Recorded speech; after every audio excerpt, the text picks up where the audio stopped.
To think that people were doubting Robert Pattinson as Batman.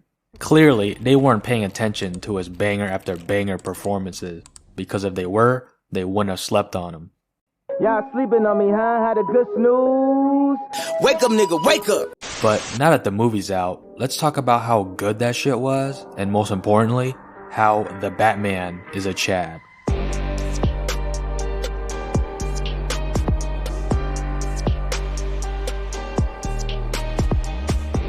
Before I start, quick spoiler warning, as this will cover the entire movie, so if you haven't watched it, don't watch this video if you care about spoilers. Alright, with that out of the way, let's talk about Pattinson's performance as Batman, because that's half the reason he's such a Chad in this movie. This man kills it as Batman, and yes, even as Bruce Wayne. Now, I know a common argument right now is that Pattinson's Wayne is pretty much the same as his Batman persona. Brooding, antisocial, and secretive. This is a long way from the charismatic billionaire playboy that we all associate Bruce Wayne as. And the argument is that this leads to the character of Bruce to be lacking. But it's clear that this is a younger, less experienced, and emotionally driven Batman. A Batman that is less than 3 years into his crime-fighting career, who hasn't healthily processed the trauma of his parents' deaths, who hasn't learned how to balance his two personas, who secludes himself from others not just physically but emotionally. As a result, the Bruce we get is one that is much more vulnerable, troubled, and emotionally volatile, and I think that version of Bruce and his journey towards maturity is extremely compelling. Bruce learning how to push past his trauma, open up to others, and better himself is some Chad shit, don't get it twisted. The whole journey from Batman representing vengeance to hope is also reflective of Bruce Wayne's maturity too. So I'll bet in the future, his public image will be closer to Giga Chad Bale here. I'm Batman. Speaking of Batman, Pattinson nails it in pretty much every aspect. The demeanor, the fights, the intelligence, the relentlessness. He knocks it out of the park.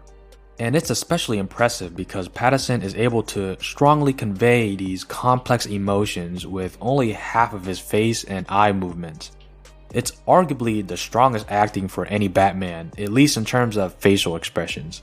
For example, you're able to tell that Batman has a soft spot for children and empathizes with them just from his eye movements alone.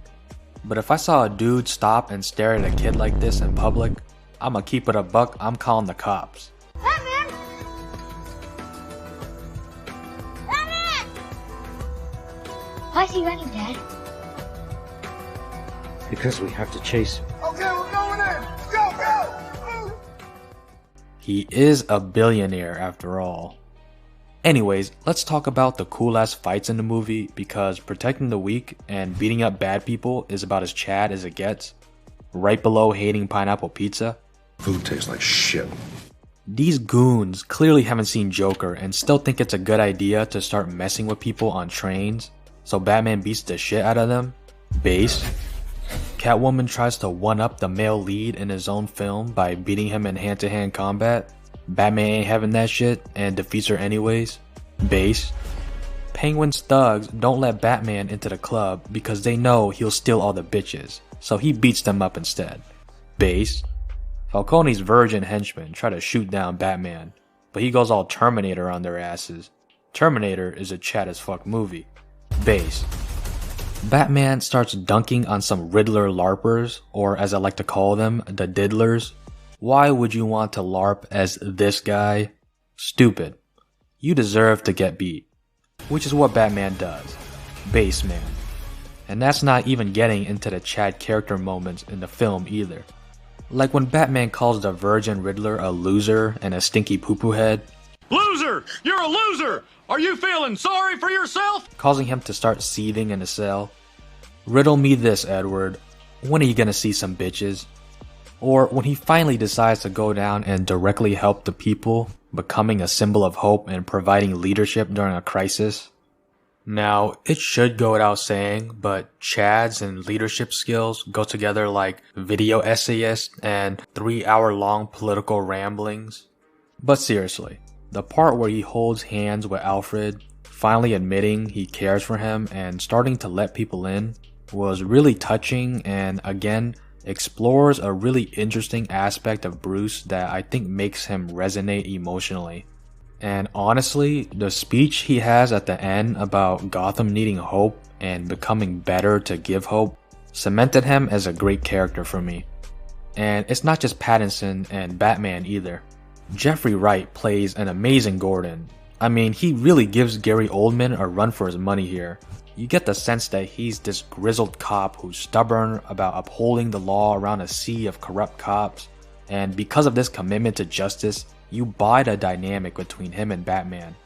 Zoë Kravitz's Catwoman is also great. She definitely conveys the seductive but elusive femme fatale character of Selina well, and it's nice seeing the contrast as well as similarities between her and Batman. I will say I feel like their romance needed a little more time in the oven, but I also disagree with people saying that it came out of nowhere. Selina makes a comment early on to Batman that she has a thing for strays, which clearly hints at her attraction to him, since throughout the movie he pretty much is a stray, being disconnected from any group or social connections. Hashtag Gotham Grindset, hashtag Sigma Sleuthset. Now, Colin Farrell as Penguin was a welcome addition to the movie and perfectly encapsulates a sleazy crime boss. While Gotham is certainly a character in itself in this movie, Penguin and Falcone definitely represent its darkest aspects. Also, the car chase is goated.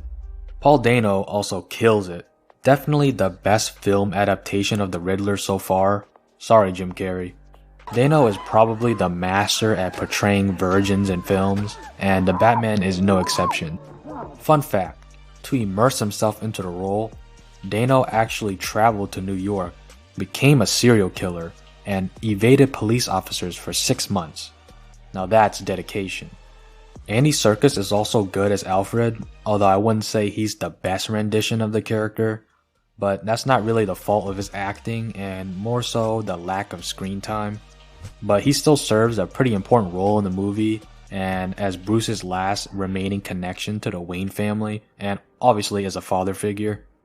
And as we all know, Alfred is always a Chad. Now, in terms of the story, I won't go into immense details, but I really liked it and thought it worked well.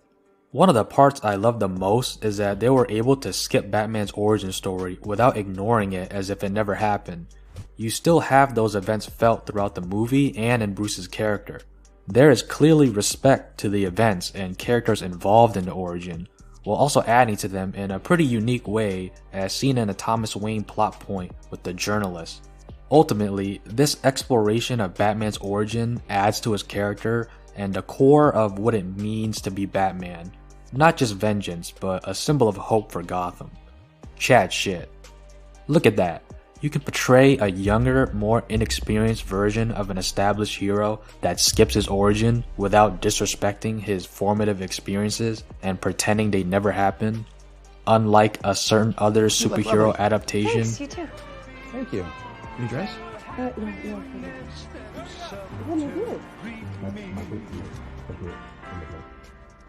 Truly, the Virgin Holland Spider-Man versus the Chad Pattinson.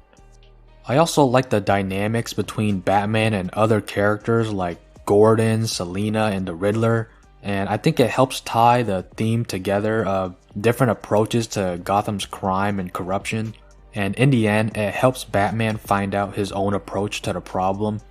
Batman and Gordon share a devotion to justice and share a code against killing, but Batman clearly believes the law is inadequate at times and vigilantism is needed. Meanwhile, Batman, Selina, and the Riddler all agree that the law and Gotham's current system is lacking, but execute this in completely different ways. Selina and Riddler are commonly outside the law because they're committing outright crimes. Selina often commits crimes for selfish reasons, but shows that she has a heart at the end, whereas Riddler commits crimes for the city, but shows his heart is rotten by the end. Both are willing to kill, but under different circumstances. And then there's Batman, being a Chad, knows Gotham would be too easy if he could kill, so he decides to play on hard mode in a no casualties, stealth only run. The cinematography was also really good, with some of the best shots of Gotham and Batman we've ever seen on the big screen. The soundtrack? Don't even get me started on the soundtrack. when your theme is inspired by Darth Vader, you already know you're a certified badass, hallway scene and all. Now, I do have some minor gripes with the movie. The Joker Easter egg scene felt a little out of place, but I know Reeves added that part to flesh out the world and not as sequel bait, so I'll give him a pass on that. You could also argue that the movie is slightly too long, but personally I enjoyed like 95% of the runtime. There's also criticisms of woke shit being ham-fisted into the film, such as the race swaps of Gordon and Selena, but honestly, I think both actors did an amazing job and didn't detract from the overall characters. Some people also mentioned the comments Selena makes about rich white dudes that felt a bit out of place, but it makes sense considering she runs into them often at her work. The movie also seems to have actual commentary on this and isn't just virtue signaling, as Selena is technically wrong about all rich white dudes being evil, considering Batman is literally one that puts his life on the line. But on the other hand, Batman does miss some clues to the Riddler case, like the Tucker tool, because of his privileged upbringing. So there's definitely nuance here. And at the end of the day, these mistakes do not define him. What defines the Batman is his unwavering dedication to Gotham City and his moral convictions. This is what makes the Batman a Chad, and what makes this one of the best superhero movies of all time. Spider-Man 2 is still the best though. Thanks for watching, guys. Let me know how you feel about the movie in the comments. Make sure to like and subscribe, and I'll see you guys later.